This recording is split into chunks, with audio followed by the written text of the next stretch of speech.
ASMR Great Expectations by Charles Dickens. Chapter 32. One day, when I was busy with my books and Mr. Pocket, I received a note by the post, the mere outside of which threw me into a great flutter, for, though I had never seen the handwriting in which it was addressed, I divined whose hand it was. It had no set beginning, as Dear Mr. Pip, or Dear Pip, or Dear Sir, or Dear anything, but ran thus: I am to come to London the day after tomorrow by the midday coach. I believe it was settled you should meet me. At all events, Miss Havisham has that impression, and I write in obedience to it. She sends you her regard. Yours, Estella. If there had been time, I should probably have ordered several suits of clothes for this occasion, but as there was not, I was fain to be content with those I had. My appetite vanished instantly, and I knew no peace or rest until the day arrived. Not that its arrival brought me either, for then I was worse than ever, and began haunting the coach office in Wood Street, Cheapside, before the coach had left the Blue Boar in our town. For all that I knew this perfectly well, I still felt as if it were not safe to let the coach office be out of my sight longer than 5 minutes at a time, and in this condition of unreason I had performed the first half hour of a watch of 4 or 5 hours, when Wemmick ran against me. "Hulloa, Mr. Pip," said he, "how do you do? I should hardly have thought this was your beat." I explained that I was waiting to meet somebody who was coming up by coach, and I inquired after the castle and the aged. "Both flourishing, thank ye," said Wemmick, "and particularly the aged. He's in wonderful feather. He'll be 82 next birthday. I have a notion of firing 82 times, if the neighborhood shouldn't complain, and that cannon of mine should prove equal to the pressure. However, this is not London talk. Where do you think I am going to?"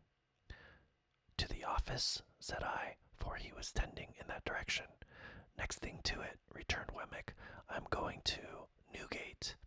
We are in a banker's parcel case just at present, and I have been down the road taking a squint at the scene of action, and thereupon must have a word or two with our client."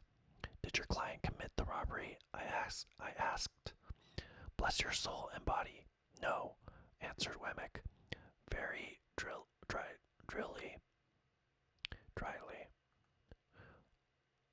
"But he is accused of it. So might you or I be. Either of us might be accused of it, you know." "Only neither of us is," I remarked. "Yeah," said Wemmick, touching me on the breast with his forefinger. "You're a deep one, Mr. Pip.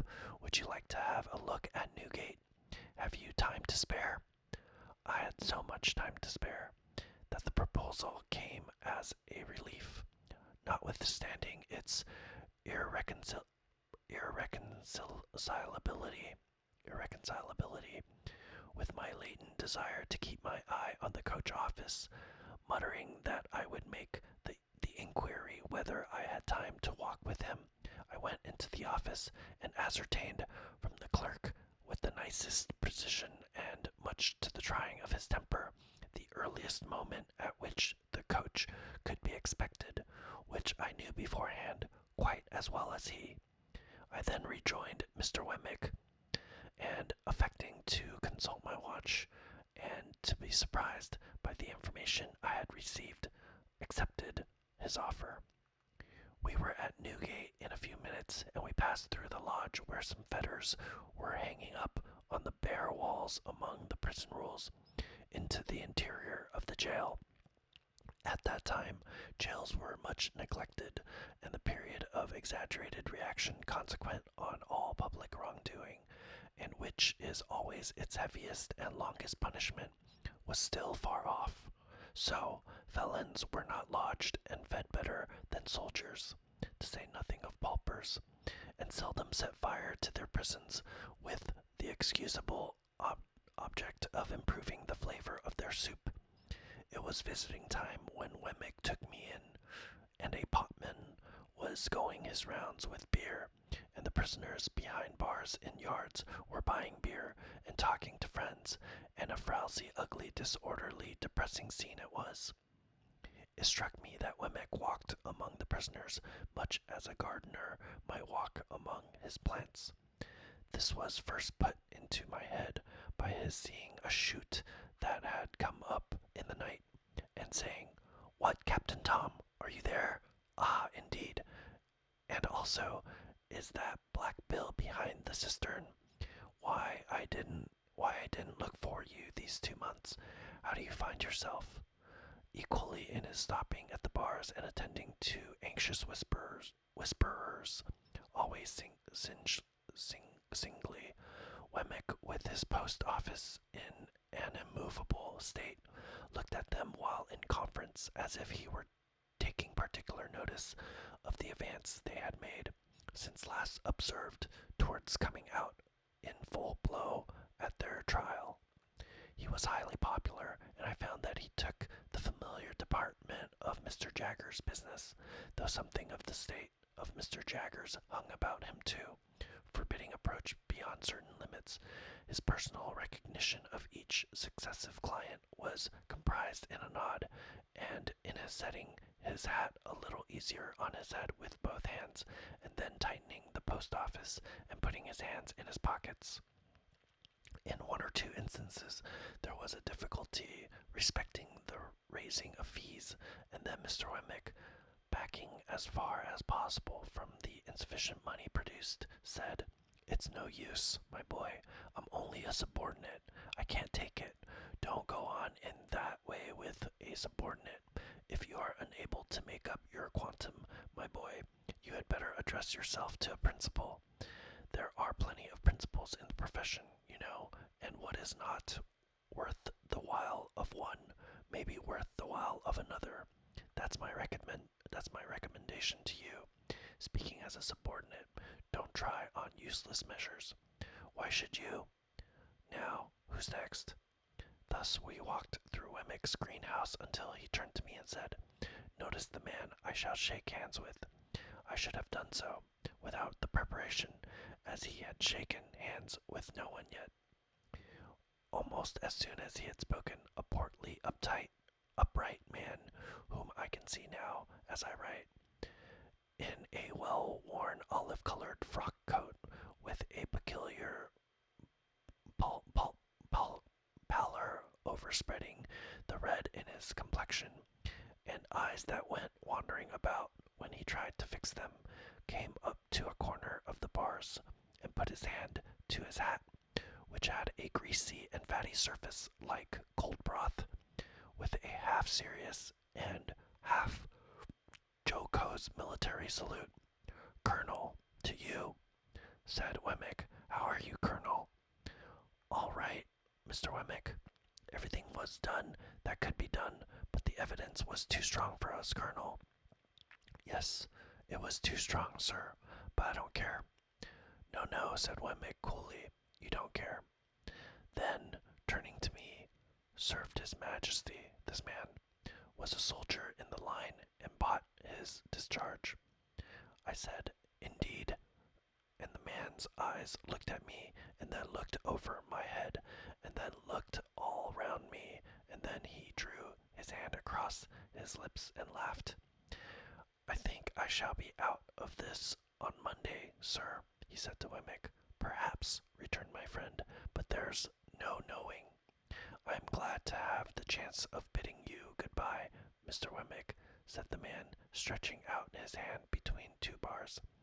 "Thank ye," said Wemmick, shaking hands with him. "Same to you, Colonel." "If what I had upon me when taken had been real, Mr. Wemmick," said the man, unwilling to let his hand go. I should have asked the favor of your wearing another ring in acknowledgment of your attentions. I'll accept the will for the deed, said Wemmick. By the by, you were quite a pigeon fancier. The man looked up at the sky. I am told you had a remarkable breed of tumblers. Could you commission any friend of yours to bring me a pair, if you've no further use for 'em? It shall be done, sir. All right, said Wemmick. They shall be taken care of. Good afternoon, Colonel. Goodbye. They shook hands again, and as we walked away, Wemmick said to me, a coiner, a very good workman.